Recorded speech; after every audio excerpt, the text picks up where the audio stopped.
जय हिंद प्यारे साथियों, मैं आपका प्यारा साथी अखिलेश यादव। मैं आप सभी का इस प्यारे से प्लेटफॉर्म पर फिर से एक बार स्वागत करता हूं। तो साथियों, इस क्लास में हम करने वाले हैं टारगेट T20 सीरीज का प्रैक्टिस सेट नंबर 2। यानी कि इसमें हम क्या करने वाले हैं, तो जीएस का प्रैक्टिस सेट करने वाले हैं। इससे पहले हम जीएस का एक प्रैक्टिस सेट कर चुके हैं, जो कि यूपी पुलिस, दिल्ली पुलिस और एसएससी के सभी एग्जाम्स के लिए इंपॉर्टेंट प्रैक्टिस सेट होने वाला है। तो साथियों, बिना टाइम वेस्ट किए हम अपनी क्लास को शुरू करेंगे। और जिस भी साथी ने हमारे चैनल को अभी तक सब्सक्राइब नहीं किया है, तो चैनल को एक बार सब्सक्राइब करके नोटिफिकेशन ऑन कर लें, जिससे कि आपको समय के साथ क्लासेस की नोटिफिकेशन मिलती रहे। तो साथियों, अपना टाइम वेस्ट किया, अपनी क्लास को शुरू करते हैं। यानी कि हमारा प्रैक्टिस सेट नंबर कौन सा है, ये है प्रैक्टिस सेट नंबर 2। तो इसका पहला क्वेश्चन देखेंगे क्या है।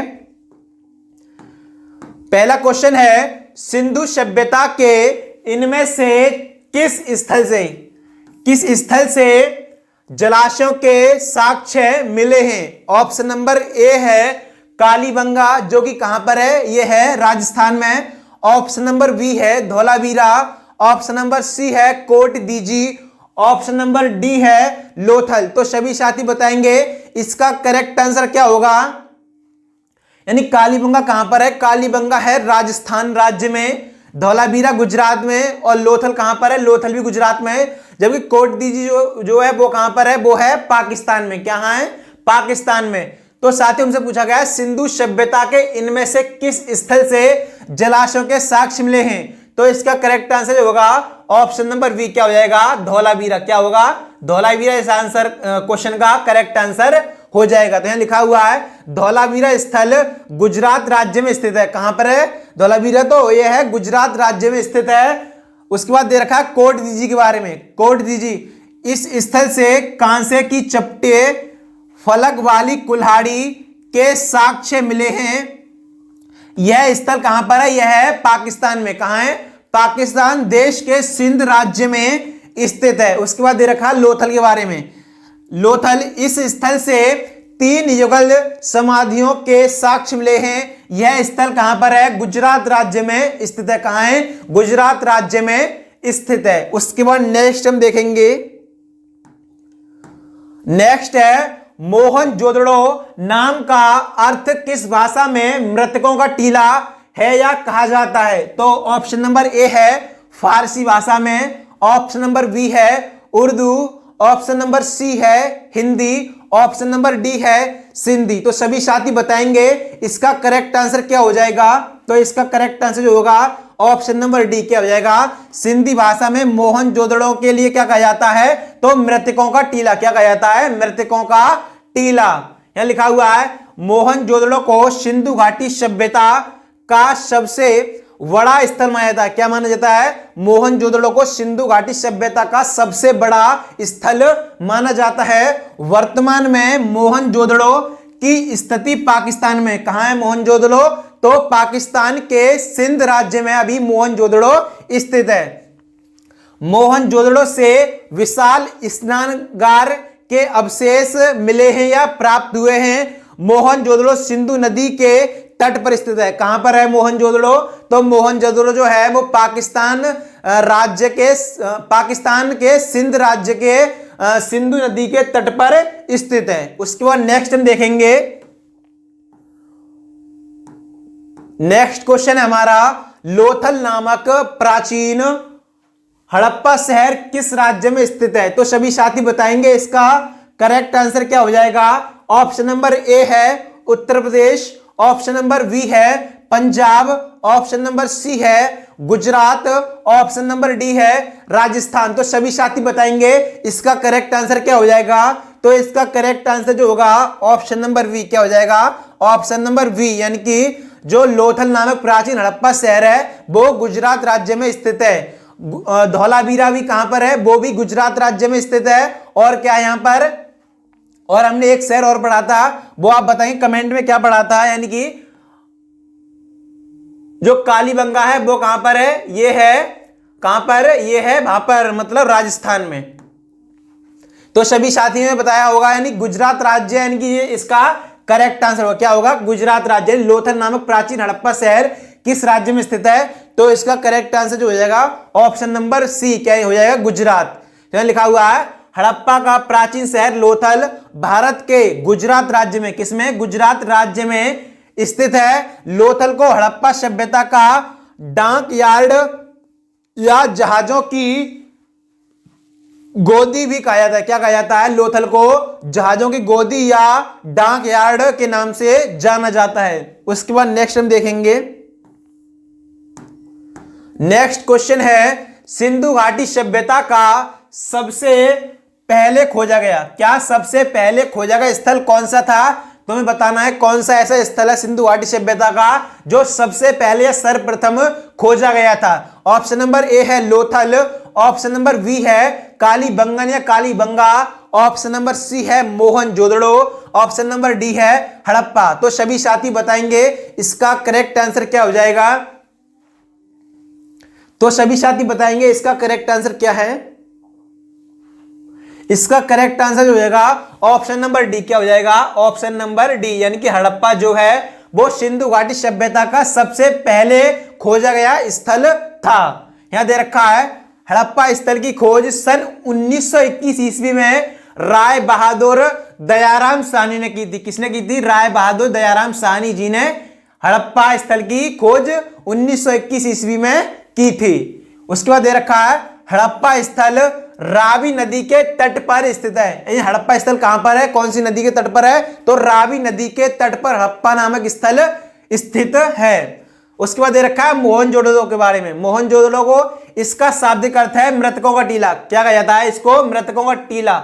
मोहनजोदड़ो को मृतकों का टीला कहा जाता है। इसको कौन सी भाषा में कहा जाता है मृतकों का टीला, वो सिंधी भाषा में। किसमें, सिंधी भाषा में मोहनजोदड़ो को मृतकों का टीला कहा जाता है। मोहनजोदड़ो स्थल की खोज सन 1922 ईस्वी में राखलदास बनर्जी ने की थी। किसने की थी, सन 1922 ईस्वी में राखलदास बनर्जी ने की थी। मोहनजोदड़ो क्या है, मोहनजोदड़ो स्थल सिंधु नदी के तट पर स्थित है। उसके बाद दे रखा है लोथल के बारे में, दे रखा है लोथल स्थल की खोज सन 1954 ईस्वी में डॉक्टर एस आर राव ने की थी। किसने की थी, डॉक्टर एस आर राव ने की थी। लोथल सिंधु घाटी सभ्यता का महत्वपूर्ण बंदरगाह था। क्या था लोथल, वो सिंधु घाटी सभ्यता का महत्वपूर्ण एक बंदरगाह था। बंदरगाह क्या होता है, जहां पर जहाजों का आवागमन होता है। क्या होता है, जैसी ट्रेन का एक स्टेशन होता है यानी प्लेटफॉर्म होता है, उसी प्रकार से जहाजों का जो रुकने का स्थान होता है वो क्या होता है, वो होता है बंदरगाह। क्या होता है, बंदरगाह। उसको दे रखा लोथल स्थल भोगवा नदी के तट पर स्थित है। कहां पर है लोथल, वो है भोगवा नदी के तट पर स्थित है। उसके बाद नेक्स्ट हम देखेंगे, नेक्स्ट क्वेश्चन है हमारा हड़प्पा सभ्यता की मुहरों पर निम्नलिखित में से कौन सा पशु अक्सर देखा जाता है। यानी कि हड़प्पा सभ्यता की जो मुहरें थी उन पर अक्सर कौन से पशु की सबसे ज्यादा चित्रकारी की जाती थी, तुम्हें बताना है। ऑप्शन नंबर ए है बैल, ऑप्शन नंबर बी है शेर, ऑप्शन नंबर डी सी है लोमड़ी, ऑप्शन नंबर डी है हिरण। तो सभी साथी बताएंगे इसका करेक्ट आंसर क्या हो जाएगा। ऑप्शन नंबर ए था जो बैल था, वो मतलब सबसे ज्यादा हड़प्पा सभ्यता की मुहरों पर इसकी चित्रकारी देखी जाती। किसकी, बैल की यानी ऑक्स की।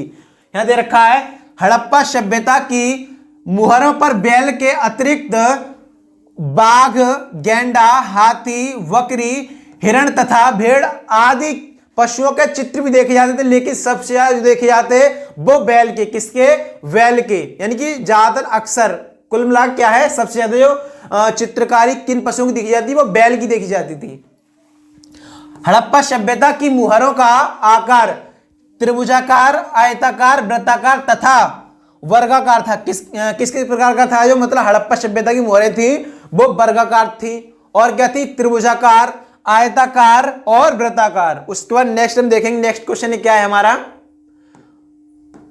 नेक्स्ट क्वेश्चन है धौलावीरा का हड़प्पा नगर। क्या है, धौलावीरा का हड़प्पा नगर कितने भागों में विभाजित था। तो सभी साथी बताएंगे इसका करेक्ट आंसर क्या हो जाएगा।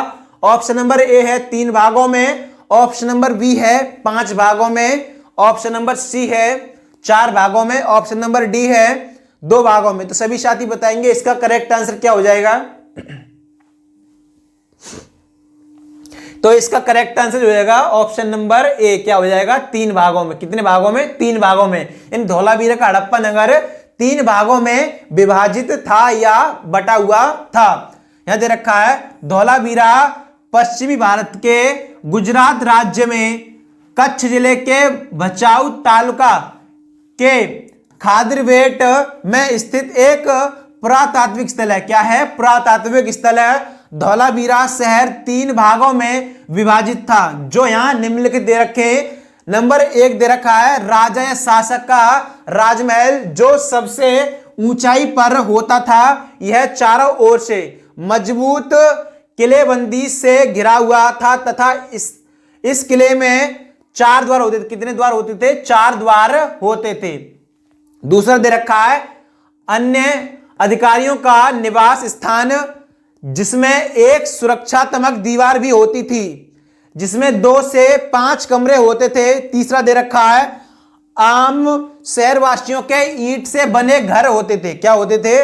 तीसरे मतलब दे रखे हैं आम शहरवासियों के ईंट से बने घर होते थे। तो हमने समझा यानी कि धौलावीरा का हड़प्पा नगर 3 भागों में विभाजित था। ये इसके बारे में डिटेल दे रखी है। सभी साथी ध्यान से पढ़ेंगे, यानी कि जो क्वेश्चन मैं आपको करा रहा हूं वो एकदम एग्जाम ओरिएंटेड करा रहा हूं, यानी कि जो एग्जाम में पूछने की संभावना है और जो प्रीवियस ईयर है, यानी कि ये क्वेश्चन कब पूछा गया। ये पूछा गया दिल्ली पुलिस कांस्टेबल 14 नवंबर 2023 की शिफ्ट में। उसके बाद नेक्स्ट हम देखेंगे नेक्स्ट क्वेश्चन क्या है हमारा। नेक्स्ट हमारा आ गया अब जियोग्राफी, यानी इससे पहले जो चल रहा था वो चल रहे थे हिस्ट्री के क्वेश्चन, अब आगे जियोग्राफी यानी भूगोल के प्रश्न हमारे यहां पर आ गए। यहां दे रखा है क्वेश्चन निम्नलिखित में से कौन सी अंतरराष्ट्रीय सीमा सबसे लंबी है, यानी कि इनमें से कौन सी सीमा है जो भारत सबसे ज्यादा शेयर करता है, यानी कौन से देश के साथ भारत सबसे लंबी सीमा साझा करता है, ये हमें बताना है। ऑप्शन नंबर ए है भारत से बांग्लादेश, ऑप्शन नंबर बी है Bharat Pakistan, option number C है भारत और म्यांमार के बीच, ऑप्शन नंबर डी है भारत चीन। तो सभी साथी बताएंगे इसका करेक्ट आंसर क्या हो जाएगा। तो इसका करेक्ट आंसर हो जाएगा ऑप्शन नंबर ए। क्या हो जाएगा? ऑप्शन नंबर ए, यानी भारत और बांग्लादेश की सीमा है वो सबसे लंबी, यानी कि भारत जो सबसे अधिक सीमा साझा जो करता है वो बांग्लादेश के साथ करता है। किसके साथ? बांग्लादेश के साथ। और सबसे कम किसके साथ करता है? तो वो है कौन? अफगानिस्तान। कौन है? अफगानिस्तान। यानी कि भारत के पड़ोसी देश कौन कौन से हैं? तो इसकी ट्रिक है बचपन में एमबीए। क्या है? बचपन में एमबीए, और मतलब भारत के साथ जो सीमा साझा करते हैं वो इनमें देश आ जाएंगे। जैसे कि भारत और बांग्लादेश के साथ सबसे अधिक सीमा साझा करता है, ये हमसे पूछा गया। तो यहां से लिखा हुआ है भारत से लगे देशों की सीमा में भारत बांग्लादेश की सीमा सबसे अधिक है। कितनी है? 4096 किलोमीटर है। कितनी है? 4096 किलोमीटर सीमा साझा करता है। भारत से बांग्लादेश से भारत के 5 राज्यों, कौन कौन से राज्य हैं? पश्चिम बंगाल, मिजोरम, मेघालय, त्रिपुरा और असम की सीमा लगती है। कौन कौन से राज्य की? पश्चिम बंगाल, दूसरा है मिजोरम, फिर है मेघालय, त्रिपुरा और असम की सीमा बांग्लादेश के साथ लगती है या साझा होती है। कुछ यहां पर दे रखे मतलब सीमा दे रखी है, लंबाई और राज्य, यानी कौन कौन से राज्य के साथ ये देश सीमा साझा करते हैं।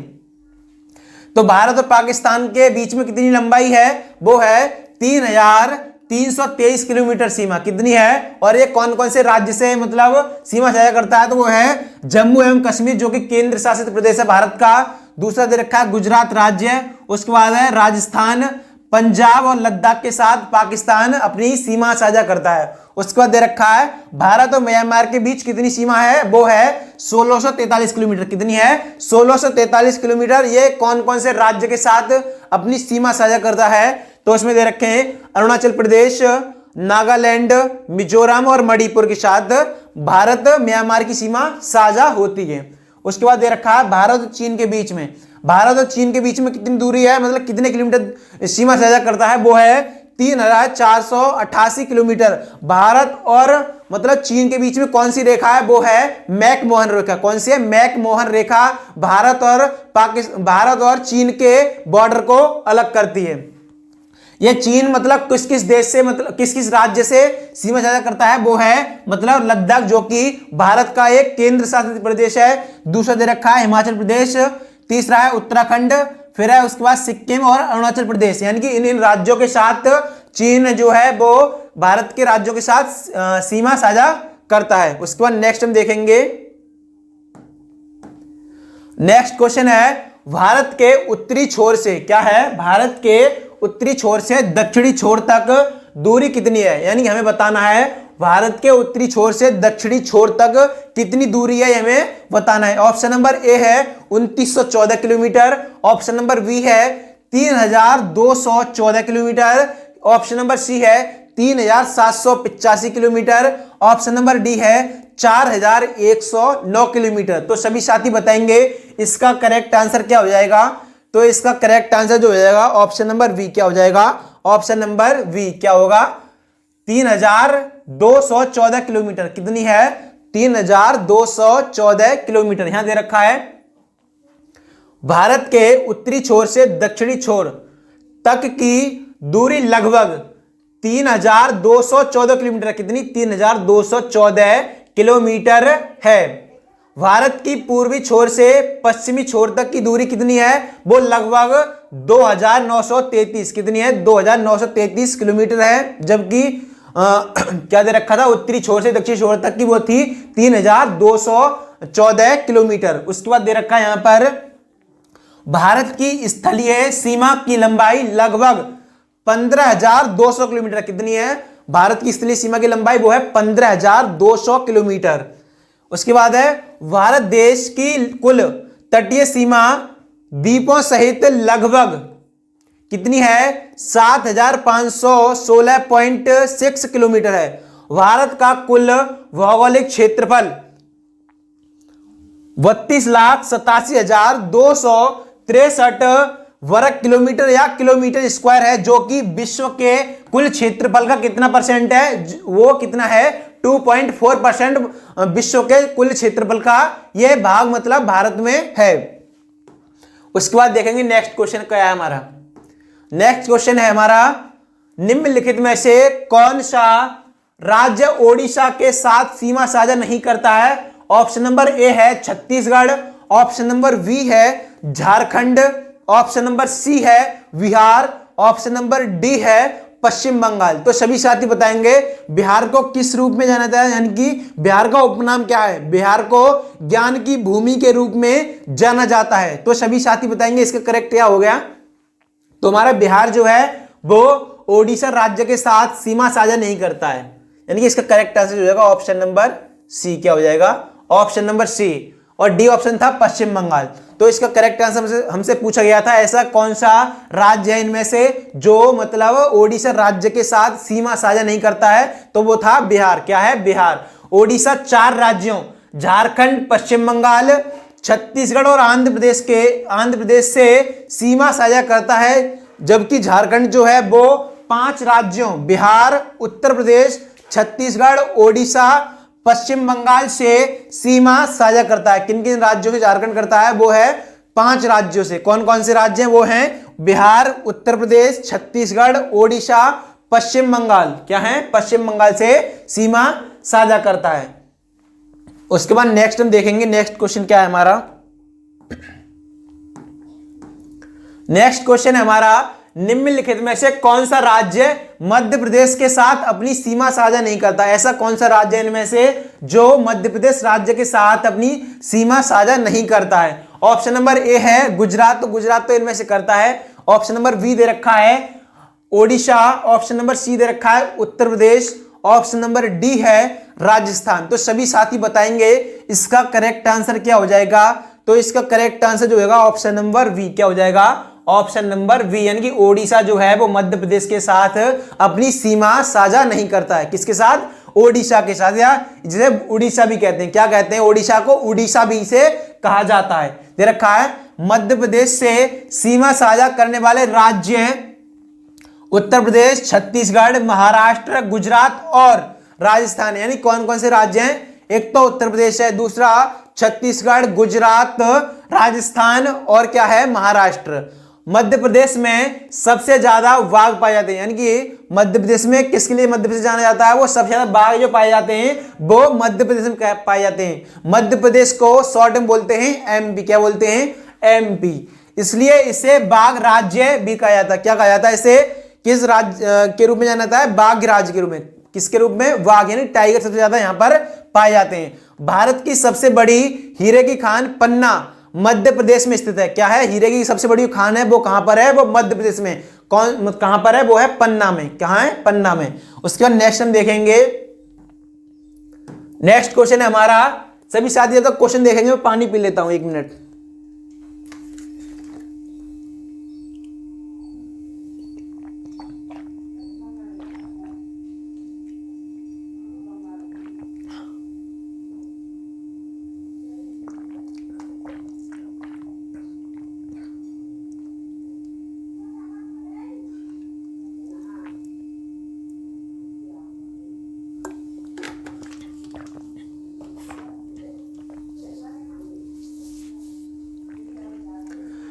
नेक्स्ट क्वेश्चन था हमारा, भारत में निम्नलिखित में से किस राज्य में बर्फ का अनुभव किया जा सकता है? कैसा कौन सा राज्य है जिसमें बर्फ का अनुभव होता है? तो हम बताएंगे इसका करेक्ट आंसर क्या हो जाएगा।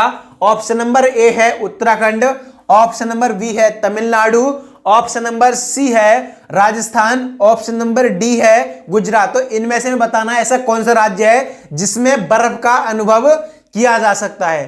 तो राजस्थान तो इसमें हो नहीं सकता क्योंकि ये तो सबसे गर्म राज्य है। क्या है? यानी इसमें सबसे ज्यादा गर्मी पड़ती है और इसमें क्या पाया जाता है? रेत पाया जाता है। तो इसका ऑप्शन नंबर क्या हो जाएगा? ए जो होगा वो करेक्ट हो जाएगा। क्या हो जाएगा? ऐसा कौन सा राज्य है जिसमें बर्फ का अनुभव किया जा सकता है? इनमें से वो है उत्तराखंड। क्या है? यूके। क्या है? उत्तराखंड।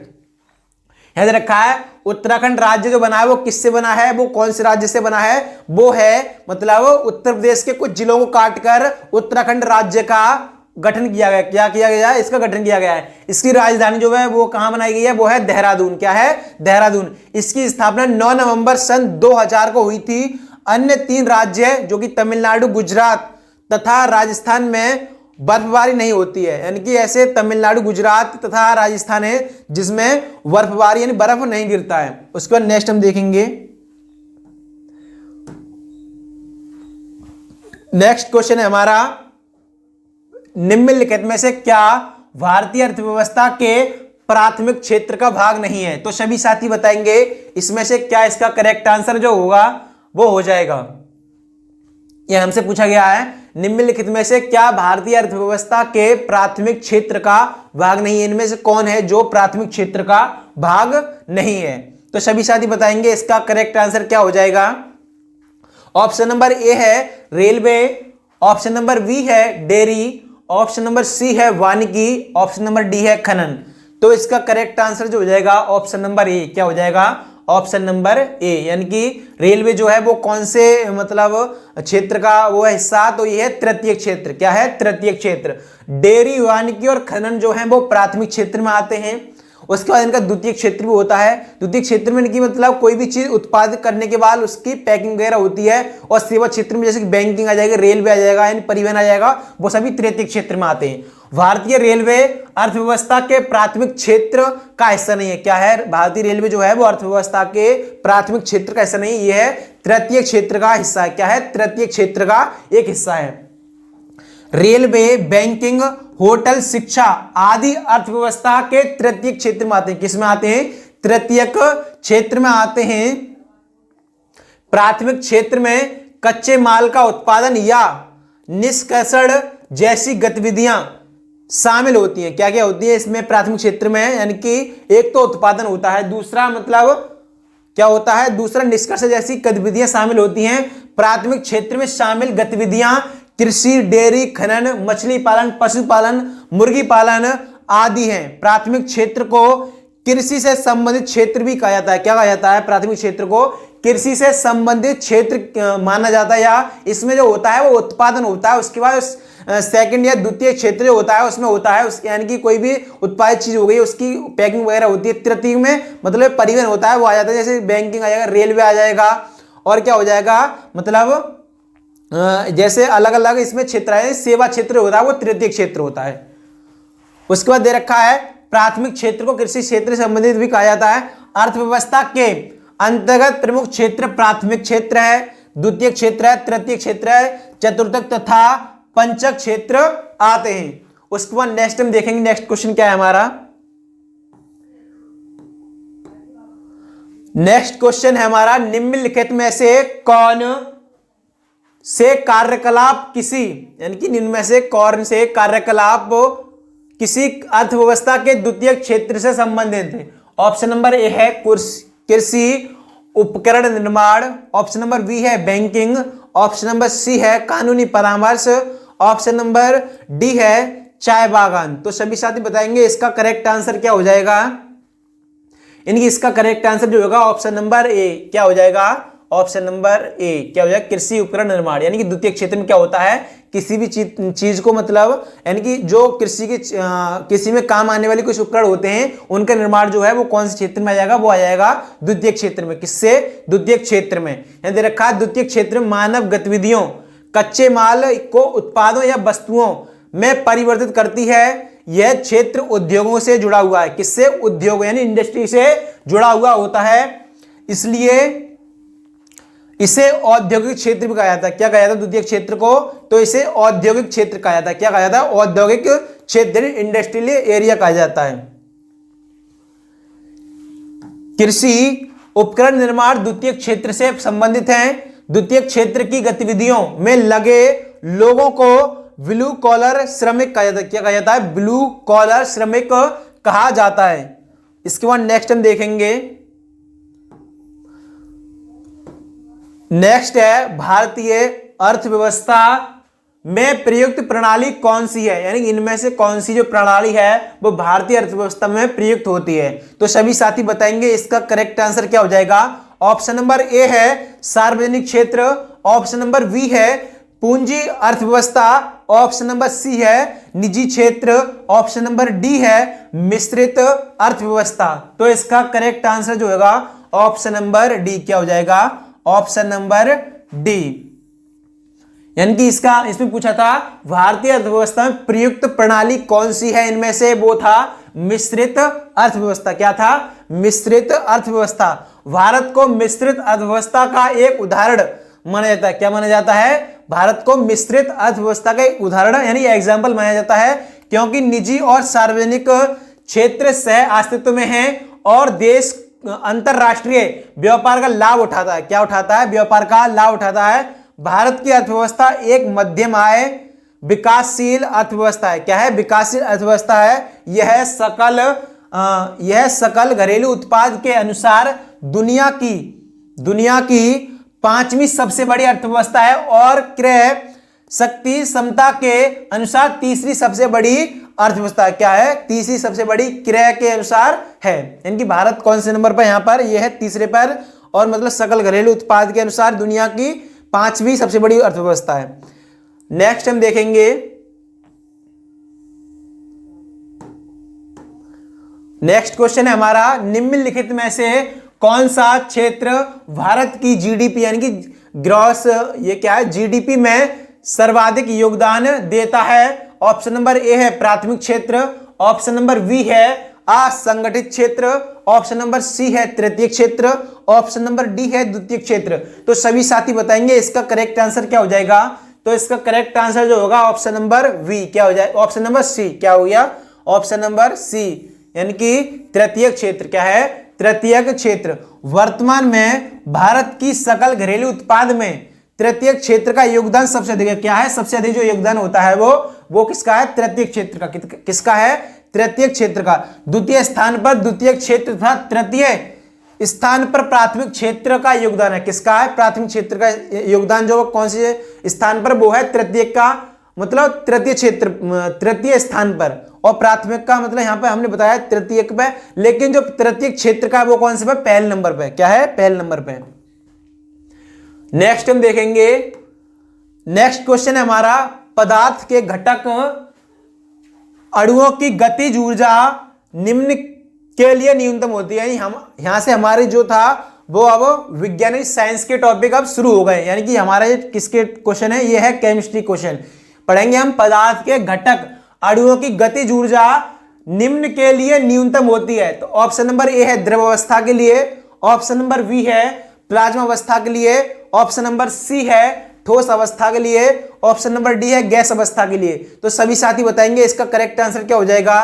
तो इसका करेक्ट आंसर जो हो जाएगा ऑप्शन नंबर सी क्या हो जाएगा, ऑप्शन नंबर सी, यानी ठोस अवस्था के लिए। किसके लिए, ठोस अवस्था के लिए। ये पदार्थ की अवस्था यहाँ दे रखी है, यानी कौन कौन सी अवस्था है, क्या होती है, हम समझेंगे। यहाँ पर यहाँ दे रखा है ठोस अवस्था के बारे में। पहले सबसे पहले क्या दे रखा है ठोस अवस्था के बारे में। ठोस अवस्था में दे रखा है निश्चित द्रव्यमान, आयतन और आकृति रखते हैं, जैसे लकड़ी, मेज, पेन, किताब आदि। इनके बीच आकर्षण बल अधिक होता है। क्या होता है, इनके बीच आकर्षण बल अधिक होता है। उसके बाद दे रखा है द्रव अवस्था। क्या दे रखा है, द्रव अवस्था। क्या है, लिक्विड फॉर्म दे रखी है। आयतन निश्चित परंतु आकार अनिश्चित होता है, यानी कि इसका जो आकार होगा वो जैसी शेप देंगे वैसे ही बदलता रहेगा। जिसकी इसमें जल ले लेंगे, अगर जल को हम गिलास में रखते हैं तो इसका साइज होगा, यानी कि वो अलग होगा। लेकिन अगर हमने वही जल एक थाली में कर दिया तो उसका जो क्षेत्र है वो बढ़ जाएगा। क्या हो जाएगा, मतलब अधिक समय वो बीच घेर लेगा उसमें। क्या दे रखा है, यानी कि द्रव अवस्था, आयतन निश्चित परंतु आकार जिसका वो क्या होता है, अनिश्चित होता है। जैसे दूध, पानी, तेल आदि दे रखे हैं। उसके बाद है इनमें आकर्षण बल ठोस अवस्था की अपेक्षा कमजोर होता है। क्या होता है, ठोस अवस्था की अपेक्षा इसमें जो आकर्षण बल होता है वो इसमें कम होता है। क्या होता है, कम होता है। उसके अंदर रखी है गैस अवस्था। क्या है, गैस अवस्था। आकार और आयतन दोनों अनिश्चित होते हैं, यानी गैस अवस्था जो होती है इसके आयतन और आकार दोनों ही अनिश्चित होते हैं। क्या होते हैं, अनिश्चित होते हैं। जैसे वायु, हाइड्रोजन, नाइट्रोजन आदि, इनमें आकर्षण बल ठोस एवं द्रव पदार्थ दोनों की अपेक्षा बहुत ही कम होता है। क्या होता है, बहुत ही कम होता है। इसके बाद नेक्स्ट टाइम देखेंगे। नेक्स्ट क्वेश्चन क्या है हमारा,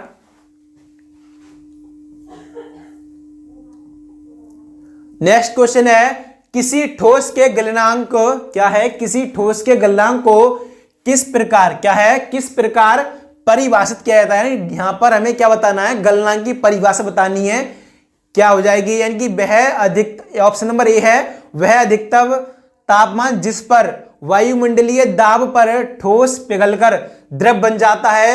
ऑप्शन नंबर बी दे रखा है, वह न्यूनतम तापमान जिस पर वायुमंडलीय दाब पर ठोस पिघलकर द्रव बन जाता है। ऑप्शन नंबर सी दे रखा है, वह न्यूनतम तापमान जिस पर कम दाब पर ठोस पिघलकर द्रव बन जाता है। ऑप्शन नंबर डी दे रखा है, वह न्यूनतम तापमान जिस पर उच्च दाब पर ठोस पिघलकर द्रव बन जाता है। तो सभी साथी बताएंगे इसका करेक्ट आंसर क्या हो जाएगा, यानी कि वह न्यूनतम तापमान जिस पर वायुमंडलीय दाब पर ठोस पिघलकर द्रव बन जाता है। यानी कि इसमें ठोस जो होता है वो वायुमंडलीय दाब पर पिघलकर द्रव बन जाता है। यानी कि इसका ऑप्शन नंबर क्या हो जाएगा, वी करेक्ट आंसर क्या हो जाएगा, बी इसका जो होगा वो करेक्ट आंसर हो जाएगा। यहां दे रखा है विभिन्न कारकों के प्रभाव पदार्थ की अवस्था में परिवर्तन हो जाता है। यानी कौन से, मतलब ऐसे अलग अलग प्रभाव लगाते हैं तो इसमें जो कौन से पदार्थ हैं वो कौन से में कन्वर्ट होंगे देखेंगे हम। ठोस से द्रव क्या होता है, गलनांक कहलाता है, गलन कहलाता है। ठोस से द्रव से गैस जो बनती है वो क्या कहलाती है, वो कहलाती है वाष्पीकरण। क्या कहलाती है, वाष्पीकरण। क्या है, वाष्पीकरण। उसके बाद है ठोस से गैस का बनना, ऊर्ध्वपातन क्या होता है, ऊर्ध्वपातन। उसके बाद है गैस से ठोस तो ये होता है निक्षेपण। क्या होता है, निक्षेपण। उसके बाद द्रव से ठोस तो होता है जमना। क्या होता है, जमना। उसके बाद गैस से द्रव तो क्या हो जाएगा, संघनन। क्या हो जाएगा, संघनन। इसके बाद नेक्स्ट हम देखेंगे नेक्स्ट क्वेश्चन क्या है हमारा। नेक्स्ट है आनुवांशिकी के नियम का अन्वेषण या अध्ययन किसने किया था। तो सभी साथी बताएंगे इसका करेक्ट आंसर क्या हो जाएगा। ऑप्शन नंबर ए है Charles Robert Darwin. Option number B है Albert Einstein. Option number C है J Thomson. Option number D है ग्रेगर जॉन मेंडल। तो सभी साथी बताएंगे आनुवांशिकी के नियम का अन्वेषण या अध्ययन किसने किया था। तो इसका डी ऑप्शन जो है वो, यानी कि ग्रेगर जॉन मेंडल जो है इन्होंने आनुवांशिकी के नियमों का अध्ययन किया था। किसने किया था, तो और ये किस में किया था, ये मटर के पौधे पर किया था। किसके, मटर के पौधे में। जीव के ऐसे लक्षण जो पीढ़ी दर पीढ़ी रूप से प्रसारित होते हैं उन्हें वंशानुगत या आनुवांशिक लक्षण कहते हैं। यानी कि जो पीढ़ी दर पीढ़ी लक्षण है एक संतति से दूसरी संतति में जाते रहते हैं वो क्या कहलाते हैं, आनुवांशिक लक्षण क्या कहलाते हैं, जेनेटिक क्या कहलाते हैं, जेनेटिक लक्षण कहलाते हैं। उन्होंने मटर के पौधों पर किए गए प्रयोग से आनुवांशिकी के नियमों की खोज की थी। और जो इन्होंने कितने नियम दिए थे, इन्होंने केवल 3 नियम दिए थे। कितने नियम दिए थे, 3 नियम। एक दिया था पृथक्करण का नियम, दूसरा दिया था प्रभाविता का नियम, तीसरा नियम था स्वतंत्र अपव्यूहन का नियम। ग्रेगर जोहन मेंडल को आधुनिक आनुवांशिकी का पिता कहा जाता है। क्या कहा जाता है? आनुवांशिकी का फादर कहा जाता है। चार्ल्स रॉबर्ट डार्विन ने जीवों के विकास के संबंध में अपने सिद्धांतों को प्राकृतिक चयन, क्या है? प्राकृतिक चयन द्वारा दी ऑरिजिन ऑफ स्पीशीज नामक पुस्तक में प्रकाशित किया। यानी कि जो चार्ल्स डार्विन थे उनकी पुस्तक क्या थी? वो थी दी ऑरिजिन ऑफ स्पीशीज नामक पुस्तक। क्या थी? दी ऑरिजिन ऑफ स्पीशीज नामक पुस्तक थी। इसके बाद नेक्स्ट हम देखेंगे, नेक्स्ट क्वेश्चन क्या है हमारा? नेक्स्ट है हीमोग्लोबिन के निर्माण के लिए निम्नलिखित में से किसकी आवश्यकता होती है? यानी हीमोग्लोबिन जो होता है उसके लिए निम्नलिखित में से इनमें कौन सा पदार्थ है जिसकी आवश्यकता हीमोग्लोबिन के लिए पड़ती है? ऑप्शन नंबर ए है CN calcium, option number B दे रखा है कॉपर यानी Cu, ऑप्शन नंबर सी दे रखा है फॉस्फोरस यानी P, ऑप्शन नंबर डी रखा है Fe यानी कि आयरन। क्या है करेक्ट आंसर बताएंगे सभी, इसका क्या हो जाएगा? तो इसका जो ऑप्शन नंबर डी हो जाएगा, यानी कि जो होगा, यानी कि हीमोग्लोबिन के निर्माण के लिए Fe की आवश्यकता होती है। किसकी आवश्यकता होती है? Fe यानी आयरन की। हीमोग्लोबिन के निर्माण के लिए आयरन एक जरूरी खनिज है, यानी कि जो आयरन जो होता है वो एक जरूरी पदार्थ होता है हीमोग्लोबिन निर्माण के लिए। यह लाल रक्त कोशिकाओं क्या है? रेड ब्लड कार्पल्स का एक हिस्सा या रेड ब्लड सेल्स का एक हिस्सा होता है। इसका प्रमुख कार्य ऑक्सीजन का परिवहन है। क्या है? ऑक्सीजन का परिवहन करना होता है। इसके बाद नेक्स्ट हम देखेंगे, नेक्स्ट और इस क्लास का लास्ट क्वेश्चन है हमारा ये, क्या है? निम्नलिखित में से कौन सा भोजन आयरन से भरपूर नहीं है? यानी इनमें से कौन सा ऐसा भोजन है जिसमें आयरन की मात्रा ना के बराबर पाई जाती है, बिल्कुल भी नहीं पाई जाती है? ऑप्शन नंबर ए है मटर, ऑप्शन नंबर बी है पालक, ऑप्शन नंबर सी है लाल मांस, ऑप्शन नंबर डी है नींबू। तो सभी साथी बताएंगे इसका करेक्ट आंसर क्या हो जाएगा? तो इसका करेक्ट आंसर जो हो जाएगा ऑप्शन नंबर डी, क्या हो जाएगा? नींबू। नींबू ऐसा है जो कि क्या है? ये अम्लीय होता है। क्या होता है? इसमें अम्ल की मात्रा ज्यादा होती है। ये दे रखा है नींबू में सिट्रिक अम्ल होता है। क्या होता है? सिट्रिक अम्ल होता है। नींबू के रस का पीएच औसतन 2.3 होता है। कितना होता है? 2.3 होता है, जो बहुत ज्यादा अम्लीय होता है। क्या होता है? बहुत ज्यादा अम्लीय होता है। अगर 7 से ऊपर होती वैल्यू तो क्या होती है? वो होती है क्षारीय वैल्यू। लेकिन 7 से कम जो पीएच मान होता है वो सब पदार्थ होते हैं अम्लीय। क्या होते हैं? एसिडिक। और जो मतलब 7 से ऊपर जिनका पीएच मान होगा वो होंगे बेसिक। क्या होंगे? क्षारीय। सिट्रिक अम्ल कार्बनिक अम्ल होता है। क्या होता है? सिट्रिक अम्ल ये कार्बनिक अम्ल होता है। नींबू में विटामिन सी की भरपूर मात्रा होती है। यानी नींबू जो होता है उसमें कौन सी विटामिन पाई जाती है? वो पाई जाती है विटामिन सी। क्या होती है? Vitamin C. इसके अलावा इसमें पोटेशियम, सोडियम, मैग्नीशियम, तांबा, फास्फोरस और क्लोरीन जैसे तत्व भी पाए जाते हैं। यानी कि हमसे पूछा था निम्नलिखित में से कौन सा भोजन आयरन से भरपूर नहीं है, वो था नींबू। तो साथियों आज की क्लास ये आपको कैसी लगी ये कमेंट में जरूर बताना। यानी कि हम ऐसे ही डेली प्रैक्टिस सेट करेंगे। यानी कि आज हमारी जो क्लास थी वो दूसरी क्लास थी, दूसरा प्रैक्टिस सेट जो हमने जीएस का किया है आज, वो आपको कैसा लगे कमेंट में जरूर बताना है। और ऐसे ही क्लासेस को पाने के लिए हमारे चैनल को सब्सक्राइब करें और इस क्लास को ज्यादा से ज्यादा शेयर करना, लाइक भी करना। तो साथियों आज के लिए बस इतना ही, मिलते हैं नेक्स्ट क्लास में। तब तक के लिए सभी प्यारे साथियों को जय हिंद।